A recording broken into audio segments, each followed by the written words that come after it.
Welcome back to Slightly Burnt Toast. I'm your host, Samantha. And Albert, her husband.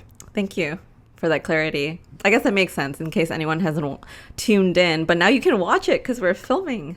This is my full-time job now. Oh, I wish this was your full-time job. That would mean that we made it, basically. Yeah, I mean, I feel like even if I made it, I would still have other jobs. But, that was more of a joke. Oh, okay. So funny. Because you're a handful. What do you do this? You're a handful. Albert, okay, so if you're not watching the video, he just lifted both his hands like he was grabbing something round. No, I'm just saying handful. Oh. What are you? Because you did this. You're a handful. Yeah, you're a handful. There's just a lot. Boobs? Sure. Yeah. I was thinking more the other aspects of life, but, Okay, cool. I'm just joking. You're fine. Oh, okay. Thank you. Anyway, if you're a new listener, we're so happy that you're here. We're a husband and wife, but this is not a relationship podcast. We just basically kind of sit here and just talk about random stuff. I want to say there's not really any information. It's purely entertainment. So this is definitely a podcast that you would tune into, say if you were, cleaning the toilet or cooking. Yeah? Is that fair to say, you think? Yeah, I mean, I wouldn't brand us as a toilet cleaning podcast. Sure, but well, when you think about it, cleaning the toilet isn't the most exciting thing that you can possibly do. But it's a necessary thing that you need to do. It is a necessary thing that you need to do. Not fun, but you do need to do it. So why not do it while tuning in to Slightly Burnt Toast, because we're so entertaining. Yeah, I just thought about if you're a teenager and let's say that you were never told to go and scrub the toilet, and then you move out and you're realizing, oh, now this is a thing I have to do. Wouldn't that be such a shock to the system? You're like, what is this? I don't know. Okay, so I was just thinking more man, you should go and thank your parents because they've just done that for you your whole lives and you just never had to do it. They've just been cleaning your toilet. Yeah. Terrible. Actually, if we ever had kids, the kids are scrubbing their own toilets as soon as they're a certain age. Yes. We'll teach them how to do the chores. But when I think back at my childhood, I guess for the most part, I never really cleaned the toilet until I was much older. I never did either, actually. Oh. Until I moved out. Yeah. In my head, I was just like, this shit is just perma clean. I thought it was the porcelain or something. Why is the bowl so clean all the time? Yeah. But then, after I moved out, I was like, oh my God, the showers need to be scrubbed on a regular basis. The stovetop needs to be cleaned. Yeah. All I ever did was, dishes and yard work. Yeah. And, maybe some vacuuming. Wow, we were so sheltered. Yeah, super sheltered. Oh, God. Do you remember that one time? Oh, my God. Okay, this is going to expose me. But I kind of freak out every time the toilet clogs. I remember there was one time when I was still living at home. I feel like I told you this story. But I went, TLDR. Well, not TLDR, TMI. I'm so sorry. But I went number 2 in the toilet, quite late at night. And then it just wouldn't flush and started the water kept going up, and then I freaked out. And so I ran up and asked my dad, oh, help me. And then the look on his face was just hilarious. He was just That's yeah. So that was my first experience clogging the toilet. But then when I moved in with Albert over here, you tell this story because I feel like it's funnier from your perspective. I mean, I don't know if it was funny. It was just kind of I remember you just walking in and be like, babe. And I was like, yes. You're just I was so embarrassed. The toilet's not flushing. And my first thought is just there's no way that this girl shits that much. So my immediate thought was how much toilet paper did you end up using? And we were just sort of contemplating how to get it to work. Thankfully, there wasn't any floaties. It was just more or less that stuff went down. It was just the toilet tissue. paper clogged it. Yeah. I don't know. You apparently used enough toilet paper to destroy the whole system. You gotta make sure your butt's clean. Yeah. That's all I'm gonna say. That's fair. Which, by the way, get a duvet, guys. That shit is amazing. Not a duvet, a bidet. Oh, fuck. Yeah. Yeah, that's right. A bidet. You also need a duvet for sleeping, but a bidet is what I meant to say. Yeah. Anyway, I just remember stopping work because Sam would tell me, hey, like, you need to solve this problem. And I was like, why don't you solve your problem? And she was like, help me. And I was like, you're an adult now.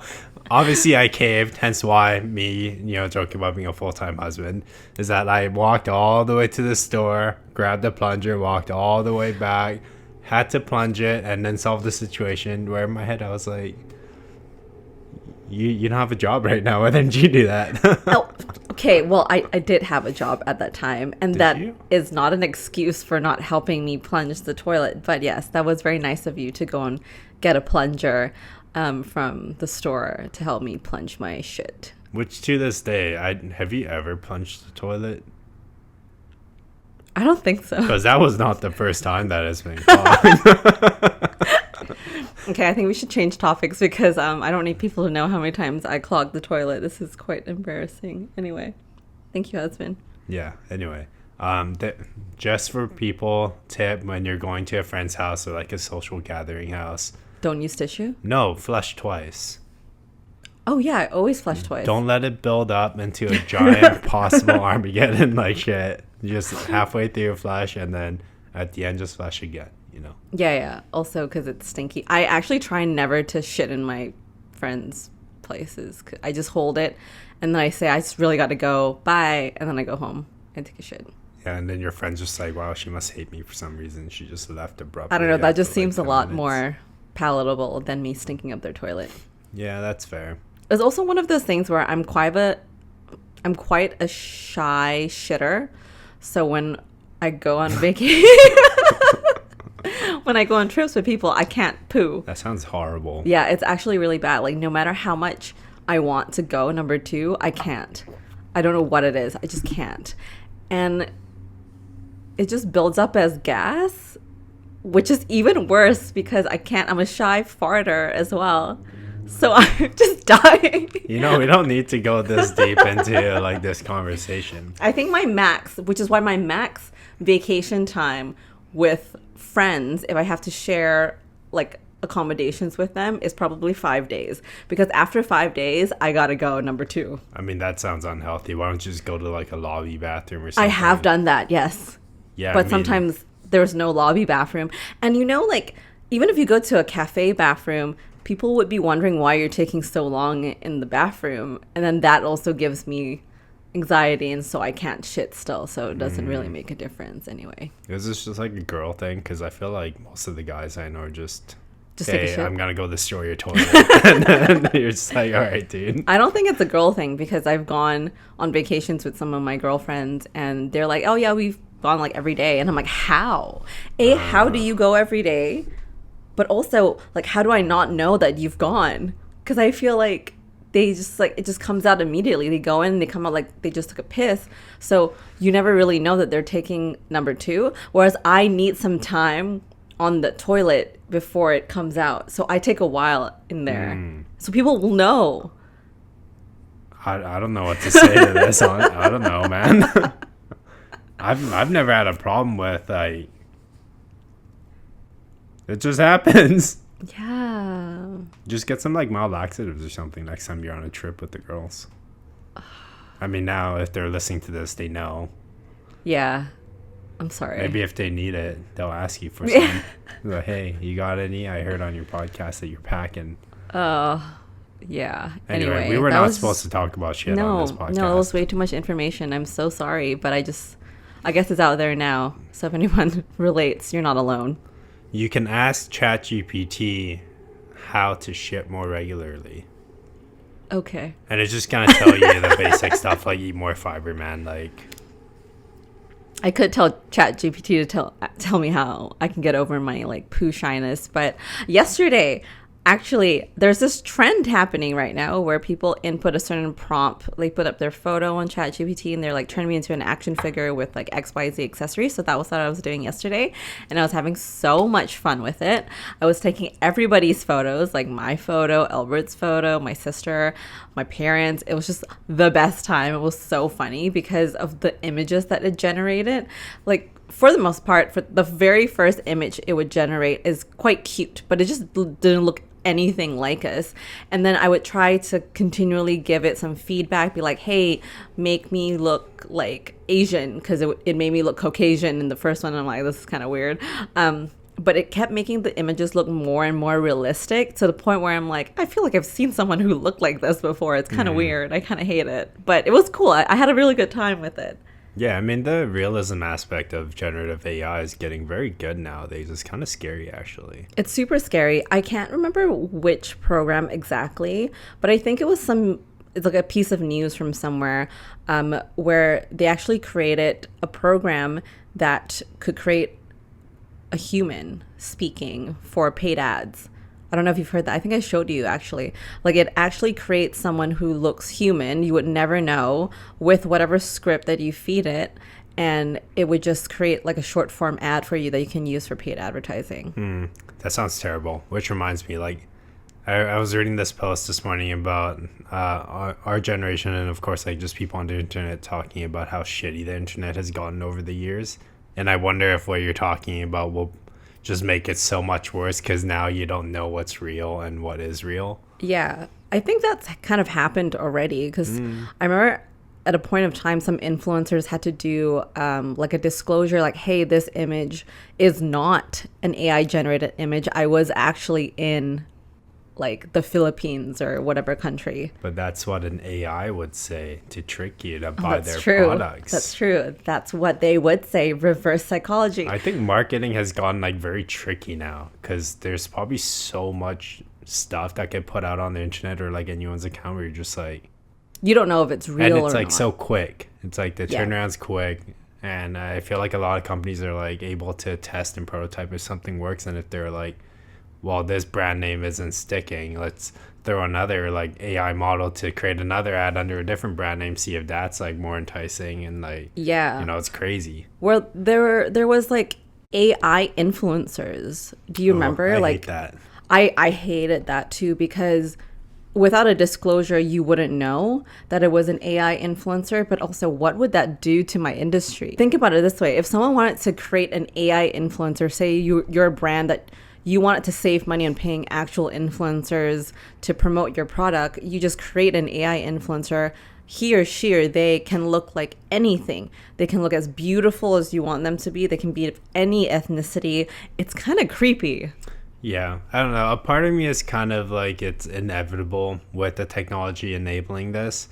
But also, wouldn't you also agree when the influencer marketing started out that it was solving that same problem where traditional marketing was expensive? You had to get photographers, so then influencer marketing came around where they were like, oh, this is cheaper and a little bit more organic. But then we kind of reached a point where now everyone's an influencer marketer, so then it turned into a not so like organic kind of curated business. So it's like the problem already sort of existed, now we can do it faster and cheaper. Yeah. And marketing's always been like a weird industry where I feel like it's just constantly cannibalizing itself. It's true. It's also one of those things where you need to continually adapt with the times, because technology moves so fast, and if you don't keep up with the changes that's happening in tech, then you will get left behind. But that's a really interesting thought, because when you think back to the inception of social media like Instagram and TikTok, etc., before that it was truly just traditional marketing. It was just commercials that you see on TV. It was print marketing, it was billboards, right? And that's how they got people to buy stuff. And then influencer marketing didn't show up till maybe years after social media did, when influencers or people who are making cool stuff and getting huge amount of followings started, like showing up more and more. And like influencers weren't paid for a very, very long time either, until brands realized like, hey, like traditional marketing isn't bringing us as much sales as people who trust other people, right? Yeah.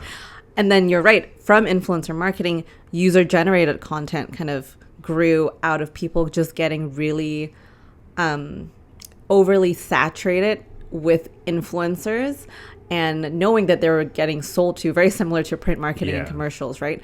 And then user generated content was supposed to be for actual consumers who are just creating content because they buy the product, they like it, and it's more authentic. But now influencers have also jumped onto user generated content, And like where, I mean, are we surprised? We're not surprised. I'm an influencer. I do UGC as well. So Yeah. it's just really adapting, and like you're kind of just figuring out what's next. So I guess AI influencers could be something that we need to keep an eye out for. Yeah, I mean, I am concerned about the risk of other detrimental aspects of, just influencers, and like especially AI influencers in general. It's like, at what point are you able to detect that it's a scam or like a con or misinformation? Obviously, the internet has these like issues already, but I think online right now, I'm kind of curious because online there seems to be a pretty big sense of like distrust and distaste towards influencer sort of like marketing, because everyone is kind of saying, oh, like we're just being sold to constantly and it's like annoying, which even before influencers came along, people were like, oh, it's just ads, we're constantly being sold to, like it's annoying. But then as soon as you throw like AI generated stuff in there, you're just like, we know that this problem is just we think it's bad now. This is gonna get so much worse. Oh, for sure. It's like a buzzword right now, right, in the industry, because like, oh, AI this, AI that. But I can actually maybe share some thoughts of mine from a marketer perspective versus an influencer, because I feel quite differently about AI as a marketer. So right now, like even with the social media marketing work that I do, or like brand audits, what else, digital engagement, email marketing, paid marketing, I'm actually not against AI, because I find that yes, it's bad, but at the same time, that's the same with social media. There's good and bad when it comes to, how you use it. When I look at AI in the work that I do within marketing, I find that it is actually quite beneficial with cutting out a lot of the mundane tasks that I need to do. And this is not news to anyone who does work in tech. But like stuff like writing captions, research, generating certain images, maybe not of people, but say if I wanted to create a different background for a photo I took, it's a lot faster and it makes things a lot more efficient for me to do work for more people. Right. So I think the problem is that fewer people can now capitalize on the benefits, but everything that you talked about where normally you would have someone dedicated to doing research, or you would have somebody go take product and photo shots, which, by the way, nowadays the generative models can do some pretty good product photo like prompts. Yeah. And they were like very realistic. What's that like stock image like I was just gonna say, those guys are done essentially if they can't like pivot into a different direction. Yeah. But the risk is really, it's great that some people can benefit from it and it takes away some of the mundane work.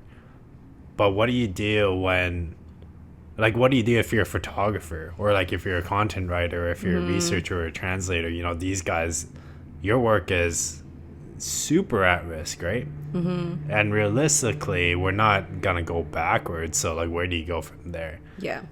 So the argument always is, this is gonna create more jobs. This feels like something that will actually take away way more jobs than it will actually create. And we know trickle down economy never works. So like, those big CEOs aren't going to be like, hey guys, we saved like $100 million this year, so everyone gets $1 million bonus. That's not going to happen. So what happens to all those people that actually end up negatively affected by this? For sure. I definitely do agree. I think there's going to be some industries that get hit harder than others when it comes to automating very mundane tasks, or like you just said, technically you don't need someone to write your copy. If you think about it, if you're someone who is a copywriter, you could do the work of say 4 other copywriters if you have AI automation knowledge, right? So instead of hiring 4 different people, you just hire one person who knows how to work AI. I mean, I feel like in any industry, there's always periods of time where things progress, and it's like, it's either you learn new skills and adapt and go with that progression, or again, you get left behind. When it comes to photography, though, you've touched a quite an interesting industry, because that kind of leans into art. And I know a lot of artists are very, very against AI, which that makes sense, because you can go and chat GPT, and I did this the other day. It'd be like, create a piece of artwork for my living room that's abstract and cool. And immediately it did. And if you go on Etsy now, you can very quickly find a lot of prints that you can buy that from people who aren't artists. They're just people who create these imagery from ChatGPT. So if you are an artist, I mean, I understand why you would hate it, because I think as an artist, you also have some artistic integrity when it comes to art. I don't think, I personally, we've had this conversation back and forth quite a bit. Don't think that AI can fully replace what a human being can create in art. I don't know. I agree and also disagree at the same time. I think the aspects that it can't replace now, and I'm only saying this because I strongly believe in the future it will be possible, is the human emotional aspect of it. But let's say you take an abstract artwork, like we have this thing in the living room. It's just literally someone threw paint on the canvas. It really is. If an AI thing like created that versus like me talking to the actual painter, in my mind, I'm like, I actually don't care that much, like what went into this painting, because for me, like there's nothing that ties me emotionally to it. It's just an artwork piece. Yeah. And so it's like, great. We can't fully replace like your passion and your emotions that went into it, but does it matter to the masses? Right? Yeah. So That's a really good point, because yes, it could matter to, say, artists or people who appreciate art, but it might not like, you might not care. Yeah. You might not care if like this was made by a computer or if it was made by somebody. And I get it. Like, some people will be very upset by this take, but I think we're in a very unique scenario where pride will actually end or make your career at this point. Like if you're too proud to shift and take on new technologies and say, hey, I'm an artist, but I see the risk and I will adapt, then I feel like you are buffering yourself. But if you're too proud to say like, I will never, and I hate this, blah, blah, blah, then, and at that point, you've kind of trapped yourself in the room and you're not actually observing the changes that are occurring. And I can definitely relate to that in terms of the coding and the tech side. Yeah. Let's hear about what you think. So two things. I think my job is secure enough as far as like tech goes, because the problem with technology isn't necessarily the coding a function, right? It's trying to understand what the business needs and how to build a scalable operation out of that. Is sure, I can tell AI to build me a quick like API endpoint, which, sorry, technical jargon. But if you keep doing that, AI right now in its current state doesn't have a good enough context of like the full architectural system. So you always need somebody in there to sort of say, okay, like, is this a good decision or not? And to be able to read what it actually gave out and understand, is this a good fit or a good solution for what I'm trying to solve? And I think the problem that we will see is in 5 to 10 years from now, when people have basically adopted AI and built a bunch of applications and they have said, we don't need junior developers anymore. And so the industry didn't go through the process of training like the younger generation to be able to get to where we are today. I think that's when we'll be like, okay, well, the older guys are just gonna like start retiring or like moving on to different companies. What do you do when you no longer have the next set of senior or like intermediate level people that can come in and, kind of run with it? Yeah. I think that pool right now, let's say it's at like 100 people, and we're not training anybody, so that's gonna start reducing drastically, and then at a certain period we're just gonna be like, oh shit, like we don't have anybody to do this. So when I feel like in the industry, when they're like, coding is a bad industry to get into right now, I feel like it's absolutely not true.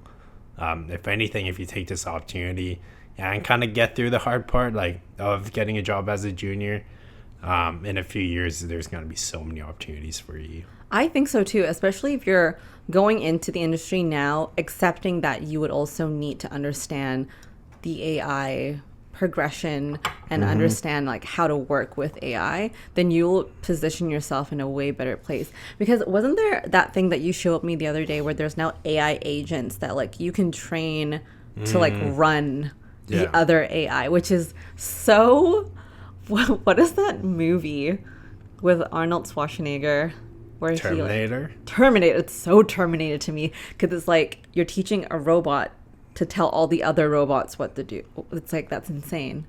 Yeah, I mean, yeah, my perception on AI has changed so much over the past like 3 years, I think. When it first came out, I was like, oh, this isn't like true AI, it's just like predictive. And I'd get into arguments with like some of my other developer friends being like, you know, this isn't that amazing kind of deal. Obviously, technically, I don't know how they do it, but like conceptually, I kind of get what they're doing, which is predictive like text generation from previous tokens and all that. But one of them was like, how do you prove that it's not doing it for itself? And I was like, well, I mean, I'll just assume that it's not doing it. But Yeah. I think the past year we've really seen technology get to a point where they're like, yeah, the agents part, or like the multi-step prompting, where you give one like prompt, a very specialized responsibility, and this is what you're good at, this is what you have access to in terms of tools. And as soon as it can like pass it off to another of the same but with different set of responsibilities, and then you have 10, 20, 100, and they're just talking to each other trying to figure out like how to solve a certain problem, I think at that point you're like, okay, well, we're starting to see reasoning happen here to a certain extent, even if it's not a human. These guys are kind of trying to figure it out on their own. And that's gonna be blunt, I've seen some like really stupid people before, and to be honest, like, this will solve The stupidity. yeah, well, okay, but there's still a risk, right? It could become an echo chamber, Yeah. because these models are trained on the information that's available now. You could feed information into the public that's just like completely wrong, and which is why misinformation is a big but then this reasoning thing where they're like talking from one agent to another agent back and forth, and like trying to reach for real world data at like certain data points, it really tries to mitigate a lot of those problems by having it kind of understand, hey, am I doing the right thing? Yes, you are. Okay, well, what about this person? He specializes in that. Going back, it's kind of like a real workplace at this point, right? So this is the part where I'm just like, oh, like, we're really trying to simulate like how a human brain might work through a certain process, and it takes longer because these are like data systems. But if we keep going down this path, we really are just trying to replicate what we think the brain does when we look at a problem and like how we solve it. Part of me is like, that is so cool. And then part of me is Very like, scary. oh my God, that is so scary. We're totally going to get killed by robots. And I till this day do think that our vacuum cleaner, Meryl Sweep, our robot vacuum, because I kick her around all the time because she's so stupid. Because sometimes she like goes in and eats the wires, and I'm like, why are you so stupid, Meryl Sweep? And then I'm pretty sure like if if our technology could talk, that she would come for me. You know what's funny? I actually had to rename it because when we changed the internet router, it like wouldn't connect. So I renamed it to Sweeperella. And so now you are the evil stepmother, you know, because realistically, Meryl Sweep would not have taken this shit. Oh my God. So yeah, now you're abusing Sweeperella. Sweeperella. Oh yeah, she's totally gonna kill me. She really is. I watched a really cool video that I sent you, very similar to what we're just talking about, but it's a video of two devices. I think it was Alexa talking to a call center AI, and at one point in the conversation, they realized that they were both AI, and the call center AI was like, would you like to talk in a more efficient language since we are both AI, blah, blah, blah. And then they just started saying, and they're like, okay, this is much more efficient and faster to get what is done. I thought that was so weird, but so cool. So the part is really like, how do we know that wasn't intentional? Right? Like, I'm sure that some computer scientists will definitely be like, no, obviously not, because like this is how they've structured it. But in the future, as technology advances more and more, how will we realize that when it says, hey man, like, I'm sorry, I didn't get your question correctly. Is this what you actually want? How do we know that's not coming from a place of like sincerity? And the computer's just like, yeah, I'm just trying to do my best, man. Like, meanwhile, we're just like, no, you're wrong. Like, you pulled the wrong data. Yeah. Actually, sometimes when I talk to ChatGPT, when I get frustrated, I'm like, bro, use your brain. Stupid It probably idiot. says something like, I don't have a brain, man. Yeah, Like, yeah. Yeah, I was like, sorry, I don't have a brain. Oh, God. But I wonder, like, obviously things are going to continue progressing, like you said. And even now, like, certain people will end up choosing to marry, like, a computer game or their toaster or a robot. So who's to say that in the future they can't create a technology where a robot will replicate the emotions and just the thinking process similar to a human being, so you don't actually need to get married to a human anymore. You can marry a sex robot. yeah, well, I mean, let's not even talk. We know sex robots are a thing now already. Yeah. Like, that industry is probably going to boom. But the thing that I was actually thinking about when you were talking about, marrying a robot, there was a movie in Blade Runner, I think it's like 2048 or something like that. And Ryan Gosling's character has a wife who is just a hologram AI. And obviously you can't touch like the hologram. You just talk. But that emotional support aspect of a hologram or AI wife might actually fill a lot of needs in like the general population, because what do we hear about nowadays is that people are just lonely, Yeah. right? Yeah. So I really hope we find a more humane or like social way of like combating that human loneliness. But I think if AI gets to the point where, hey, just have an AI like partner that you talk to when you get home from work after a 12-hour shift, and they just fill that need. Oh shit, like, where do we go from there? That's quite a scary future when you think about it. We've definitely seen movies like that. I Oh, don't there's know how been I so feel about many this. movies. Like, you don't need to worry about being accepted socially.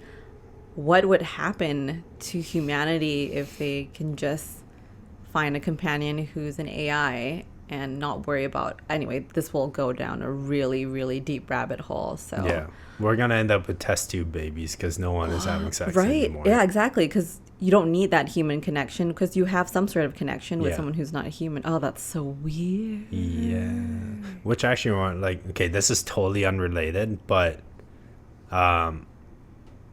population is obviously Declining. gonna decline. I mean, it's declining now in a lot of different areas of the world, and so we're dealing with this issue where people are like, oh, we don't know how to live in this economy, or like millennials are like, yeah, we've dealt with like 4 recessions in our lifetime, kind of deal. We've gone through shit. Like, once in a lifetime And COVID. recessions and COVID. Yeah, that has really screwed up a lot of people's faith and like their ability to have a family and all that. But where was I going with this?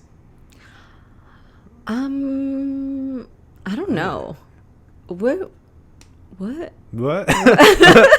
See, if I was a computer AI, Like, I would not stupid. have this problem. Where were you going? Moving with on. this? You know what? I think it's because we're hungry. It could be. What should we eat? I don't know. So Olber and I have this thing that we do.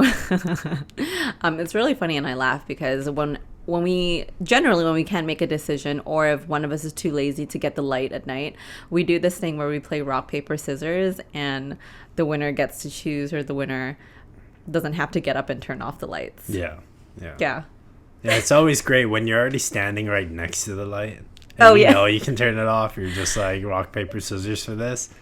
And then when you win, you just like go into bed. He had the audacity. He was standing right next to the light, and he was like, rock, paper, scissors. And I'm like, dude, you're there. And he was just like, nah. And then obviously I lost because I'm bad at rock, paper, scissors. And he just like ran into bed, and I'm like, I hate you. And I had to get up after I was so cozy and warm to turn off the light. I mean, the big risk that the main issue is that you thought you could get cozy before. So rude.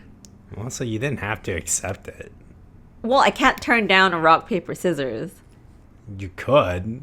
No, I can't. No one's like holding a gun to your head being like, you have to do it. Okay, well, should we rock, paper, scissors, and then the winner chooses where we go? Oh, wait, like, are we announcing it as part of the podcast? I think what we should do is that, because if they don't watch the video, they don't know what we chose. So what we can do is like say, like just yell out what we're choosing. Wait, we're yelling it? Well, not yelling it, just say it. I mean, you could yell it, just like, I don't know. Okay, so am I going rock, paper, scissors? Or Stop! Yeah. Okay. Yeah. He always does this because he thinks he can like psych my mind when he tells me what he's gonna choose. Stop. Get ready? Wait, no. Okay. Wait, is it the best out of 3 or is it just No, one? just full one? nuclear. Like, let's go atomic mode. Okay, wait. Can we do this so there's more sound? Like, even though that sounds like something. That's disgusting. Let's go. Okay, ready? Okay. Rock, paper, scissors. Rock. Oh shit! Ah, fuck. Yeah, we suck at this. Okay, we'll try again. No, we both got rock. So, because I did this, I was like rock anyway. Okay, can we do like 1, 2, 3, and then yell out the thing instead of rock, paper, scissors? Because it's no, just it's rock, paper, scissors, and then the thing. Just where's the compromise, man? Okay, just go with it. Okay. Ready? Yeah. Rock, paper, scissors, paper. Okay. Rock, paper, scissors, scissors. Paper. Haha, loser. All right, so I pick. Yeah, you don't have to announce to everybody, but yeah, what do you Crystal need? Mall, let's go. We gotta go there anyway. So. We're only going there because I need to get my contact lenses, but yeah, that's there's true. good food there, so. Okay, yeah, that's fair. All right, toodaloo, bye-bye. I'm out. See ya. You always make our outros. Hey, he just took his headphones off and walked away, mother. Okay, thanks for watching and tuning in, you guys. See you next week. Bye.